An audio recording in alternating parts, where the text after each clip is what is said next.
നമ്മുടെ ജീവിതത്തിൽ നമ്മൾ എപ്പോഴെങ്കിലും ആത്മാർത്ഥമായിട്ട് ആഗ്രഹിച്ച ഒരാൾ അല്ലെങ്കിൽ നമ്മൾ ജീവന തുല്യം സ്നേഹിച്ച ഒരാൾ നമ്മളെ വിട്ട് പതിയെ പതിയെ അകന്നകന്ന് പോകുന്നതായിട്ട് നമുക്ക് എപ്പോഴെങ്കിലും അല്ലെങ്കിൽ നിങ്ങൾക്ക് എപ്പോഴെങ്കിലും ഫീൽ ചെയ്തിട്ടുണ്ടോ? നമ്മൾ അവർക്ക് കൊടുക്കുന്ന കെയറും പരിഗണനയൊക്കെ കൂടുന്തോറും അവര് നമ്മളിൽ നിന്ന് അകന്നകന്ന് പോകുന്ന ഒരു വല്ലാത്ത അവസ്ഥ കേൾക്കുമ്പോൾ ഇത് വിചിത്രമായിട്ട് തോന്നാം. പക്ഷേ നമ്മൾ എത്രത്തോളം അവരെ മുറുകെ പിടിക്കാൻ ശ്രമിക്കുന്നു അത്രത്തോളം അവർ നമ്മുടെ അടുത്തുനിന്ന് വഴുതി വഴുതി പോകും. സ്നേഹത്തെക്കുറിച്ചും ബന്ധങ്ങളെക്കുറിച്ചും നമ്മൾ വിശ്വസിച്ചു വെച്ചിരിക്കുന്ന പല കാര്യങ്ങളും പല ധാരണകളും പലപ്പോഴും തെറ്റാറുണ്ട്. നമുക്ക് ഒരാളോട് ഇഷ്ടം തോന്നിക്കഴിഞ്ഞാൽ നമ്മൾ ആദ്യം ചിന്തിക്കുന്ന കാര്യങ്ങൾ എന്തായിരിക്കും?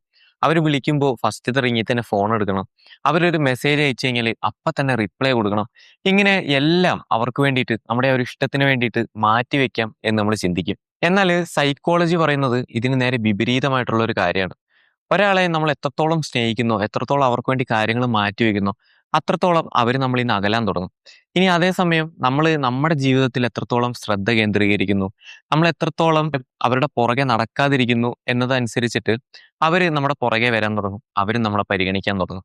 എന്തുകൊണ്ടാണ് മനുഷ്യ മനസ്സ് ഇത്തരത്തിൽ പ്രവർത്തിക്കുന്നത്? അല്ലെങ്കിൽ മനുഷ്യരുടെ ചിന്ത എന്തുകൊണ്ടാണ് ആ രീതി പറയുന്നത്? സൈക്കോളജി പറയുന്ന കുറച്ച് കാര്യങ്ങൾ ഞാൻ നിങ്ങൾക്ക് ഈ വീഡിയോയിലൂടെ പറഞ്ഞുതരാം. സൈക്കോളജിയിൽ ഇതിനെ പാരഡോക്സ് ഓഫ് അറ്റാച്ച്മെന്റ് എന്ന് വിളിക്കുന്നു. എക്സാമ്പിൾ പറയുകയാണെങ്കിൽ, നിങ്ങൾ ഒരു പിടി മണൽ നിങ്ങളുടെ കയ്യിലെടുത്തിട്ട് അതിനെ എത്രത്തോളം മുറുക്കി പിടിക്കാൻ ശ്രമിക്കുന്നോ അത്രയും മണൽ നമ്മുടെ വിരലുകൾക്കിടയിലൂടെ താഴേക്ക് പോകും. അതേസമയം നമ്മൾ കുറച്ച് മണലെടുത്തിട്ട് നമ്മുടെ കയ്യിൽ ഇങ്ങനെ ലൂസാക്കി പിടിക്കുകയാണെന്നുണ്ടെങ്കിൽ ആ മണൽ നമ്മുടെ കയ്യിൻ്റെ ഉള്ളിൽ തന്നെ നിൽക്കുകയും ചെയ്യും. ഇതുപോലെ തന്നെയാണ് ഈ റിലേഷൻഷിപ്പ് എന്ന് പറയുന്നത്. ഒരു വ്യക്തിയെ നമ്മുടെ ജീവിതത്തിൽ എത്രത്തോളം കെട്ടിയിടാൻ നോക്കുന്നു അത്രത്തോളം അവർ നമ്മളിൽ നിന്ന് അകലാൻ തുടങ്ങും. അങ്ങനെ കെട്ടിയിടുന്ന സമയത്ത് അവർക്ക് ആ ഒരു റിലേഷൻഷിപ്പിൽ ഒരു ശ്വാസം മുട്ടൽ അനുഭവപ്പെട്ടു തുടങ്ങും. നമുക്ക് ഒരു ഉദാഹരണം കൂടെ നോക്കാം.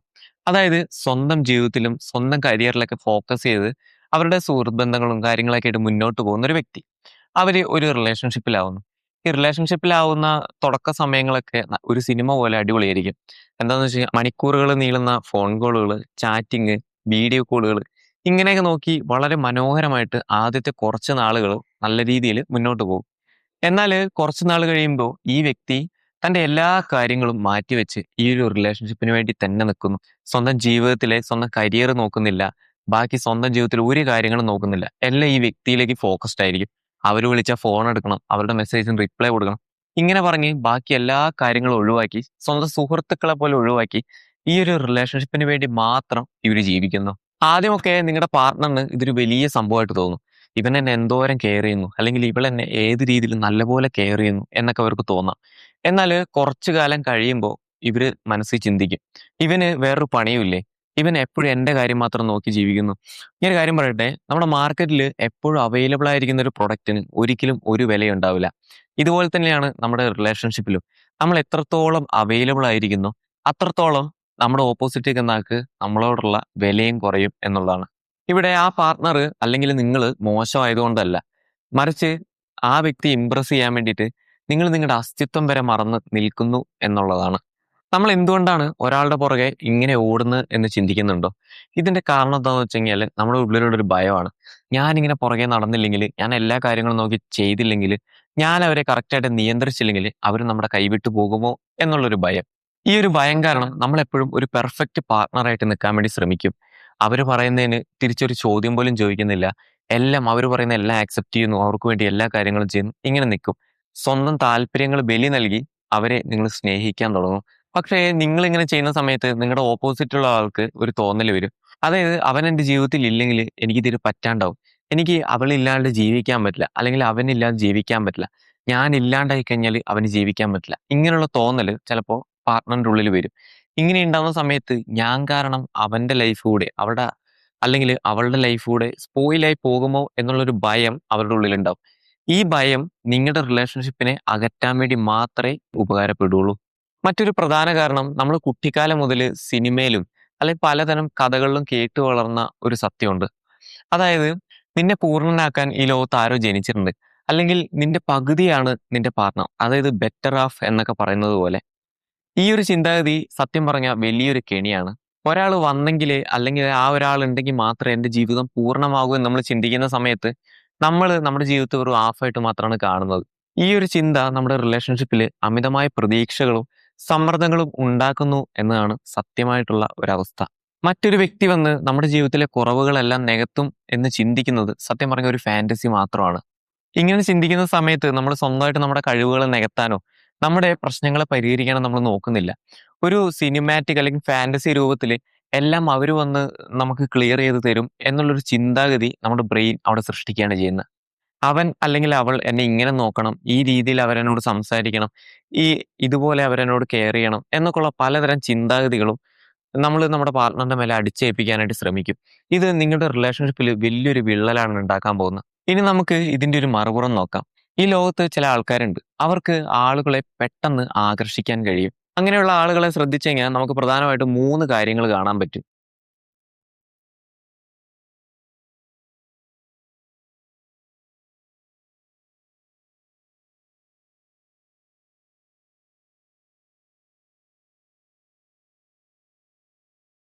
രണ്ടാമതായിട്ട് അവർക്ക് സ്വന്തമായി വലിയ ലക്ഷ്യങ്ങളുണ്ടാവും.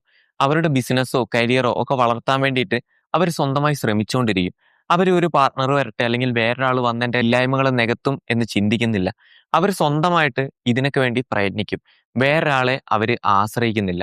മൂന്നാമതായിട്ട് വേറെ ആരുടെയെങ്കിലും അപ്രൂവലിനോ സമ്മതത്തിനോ വേണ്ടിയിട്ട് ഇവരൊരിക്കലും കാത്തു നിൽക്കുന്നില്ല. അവർക്ക് അവരാരെങ്കിലും ഇഷ്ടപ്പെട്ടാലും കുഴപ്പമില്ല, ഇഷ്ടപ്പെട്ടില്ലെങ്കിലും കുഴപ്പമില്ല. അവര് അവരുടെ കാര്യം മാത്രം നോക്കി ജീവിക്കുന്ന ആൾക്കാരായിരിക്കും. ഇങ്ങനെയുള്ള ആളുകളെ പെട്ടെന്ന് ഓപ്പോസിറ്റ് നിൽക്കുന്ന ആൾക്കാര് ആകർഷിക്കാൻ സാധ്യതയുണ്ട്.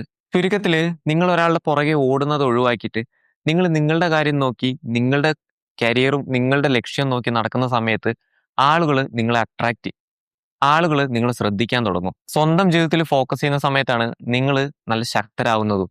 ഇവിടെയാണ് നമ്മൾ ലെറ്റ് ഗോ അഥവാ വിട്ടുകൊടുക്കുക എന്നൊരു ചിന്തയുടെ പ്രാധാന്യം മനസ്സിലാക്കുന്നത്.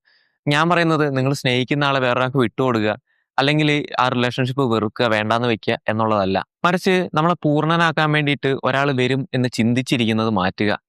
ഇങ്ങനെ ചിന്തിച്ചിരുന്ന് മാറ്റി കഴിഞ്ഞാൽ തന്നെ നിങ്ങളുടെ ജീവിതം വേറെ രീതിയിലേക്ക് പോകും. ഇങ്ങനെ ചിന്തിക്കാൻ തുടങ്ങിയിട്ടുണ്ടെങ്കിൽ നിങ്ങൾ നിങ്ങളുടെ പാർട്ട്ണറിനോട് ഒരിക്കലും നീ ഇല്ലാതെ എനിക്ക് ജീവിക്കാൻ പറ്റില്ല, നീയാണ് എൻ്റെ ലോകം എന്ന് പറയില്ല. നീ കൂടെ ഉള്ളത് എനിക്ക് സന്തോഷമാണ്. നീ ഇല്ലെങ്കിലും ഞാൻ എൻ്റെ കാര്യങ്ങളിൽ ശ്രദ്ധിക്കും. ഇങ്ങനെയാണ് നിങ്ങൾ ഈ രീതിയിൽ ചിന്തിച്ചു കഴിഞ്ഞാൽ അവരോട് പറയാൻ പോകുന്നത്. ഇനി വിട്ടുകൊടുക്കുക എന്ന് പറയുന്ന സമയത്ത് ഞാൻ പറയുന്നത്, നിങ്ങൾ റിലേഷൻഷിപ്പിൽ വെറുതെ ജാട കാണിക്കുകയും, അല്ലെങ്കിൽ ചില ആൾക്കാർക്ക് ഒരു വിചാരമുണ്ട്, ഒരു മെസ്സേജ് അയച്ചു കഴിഞ്ഞാൽ അത് സീൻ ചെയ്യത്തില്ല. ഞാൻ ഭയങ്കര ബിസിയാണ്, ഞാൻ ഭയങ്കര തിരക്കാണ് എന്ന് കാണിക്കാൻ വേണ്ടിയിട്ട് മെസ്സേജ് എടുക്കാതെ അല്ലെങ്കിൽ റിപ്ലൈ കൊടുക്കാതെ ഒരുപാട് നാളുകൾ നിൽക്കും. ഇങ്ങനെ ചെയ്തു കഴിഞ്ഞാൽ അപ്പോൾ ഈ ഓപ്പോസിറ്റ് ഉള്ള ആൾക്ക് എന്നോട് ഭയങ്കര സ്നേഹം കൂടും എന്നാണ് അവർ വിചാരിക്കുന്നത്. യഥാർത്ഥ ആത്മവിശ്വാസം വരുന്നത് ഇത്തരം കളികളിലല്ല. മറിച്ച് ഈ ഒരു വ്യക്തി എന്റെ ജീവിതത്തിൽ ഉണ്ടെങ്കിലും ഇനി ഇല്ലെങ്കിലും എന്റെ ജീവിതത്തിന് ഒരു മൂല്യമുണ്ട് എന്ന് ചിന്തിക്കുന്നിടത്താണ്. അതുകൊണ്ട് തന്നെ നിങ്ങൾ ഫേക്ക് ആയിട്ട് ഇങ്ങനെ അഭിനയിക്കുകയല്ല വേണ്ടത്. നിങ്ങളുടെ ജീവിതം അതിനനുസരിച്ച് മാറ്റിയെടുക്കാൻ ശ്രമിക്കുകയാണ് വേണ്ടത്. ഞാൻ വീഡിയോന്റെ തുടക്കത്തിൽ പറഞ്ഞതുപോലെ അവരില്ലാതെ എനിക്ക് ജീവിക്കാൻ പറ്റില്ല, അല്ലെങ്കിൽ അവരില്ലാതെ എന്റെ ജീവിതം പൂർണ്ണമാവില്ല എന്നൊക്കെ ചിന്തിക്കുന്ന പല ആൾക്കാരുണ്ടാവും. ഇവരോട് പറയാനുള്ള ഒരു സൈക്കോളജി പരമായിട്ടുള്ള ഒരു കാര്യം ഞാൻ പറഞ്ഞുതരാം. നിങ്ങൾക്ക് വല്ലാതെ വിഷമം തോന്നുന്ന സമയത്ത് നിങ്ങൾ ശാന്തമായ ഒരു സ്ഥലത്തിരിക്കുക. നിങ്ങളുടെ കണ്ണുകൾ അടയ്ക്കുക. ആ ഓപ്പോസിറ്റ് നിൽക്കുന്ന ആളെ നിങ്ങളുടെ മനസ്സിൽ കാണുക. എന്നിട്ട് നിങ്ങൾ നിങ്ങളുടെ മനസ്സിൽ അവരോട് സംസാരിക്കുക. നീ എൻ്റെ ജീവിതത്തിന്റെ ഒരു ഭാഗമായതിൽ എനിക്ക് സന്തോഷമുണ്ട്. നീ കൂടെ ഉണ്ടായിരുന്ന പല സമയങ്ങളും ഞാൻ നന്നായിട്ട് ഹാപ്പി ആയിട്ടുണ്ട്. പക്ഷേ ഇനി എനിക്ക് മുന്നോട്ട് പോയേ പറ്റുള്ളൂ. എനിക്ക് വേണ്ടിയെങ്കിലും എനിക്കിനി ജീവിക്കണം.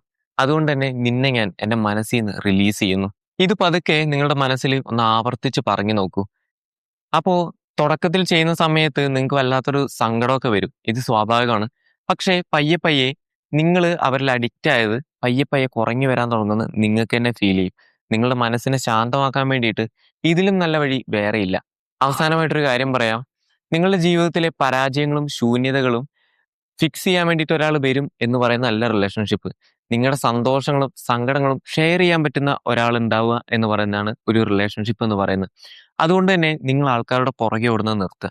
നിങ്ങൾ ആൾക്കാരുടെ പുറകെ ഓടുന്നത് നിർത്തിയാൽ തന്നെ നിങ്ങളുടെ റിലേഷൻഷിപ്പും നിങ്ങളുടെ ജീവിതവും അടിപൊളിയാകും. ഈ ഒരു വീഡിയോയെ പറ്റിയുള്ള നിങ്ങളുടെ അഭിപ്രായങ്ങൾ താഴെ കമന്റിൽ പറയുക. മറ്റൊരു പുതിയ വീഡിയോയുമായി വീണ്ടും കാണാം. Thank you.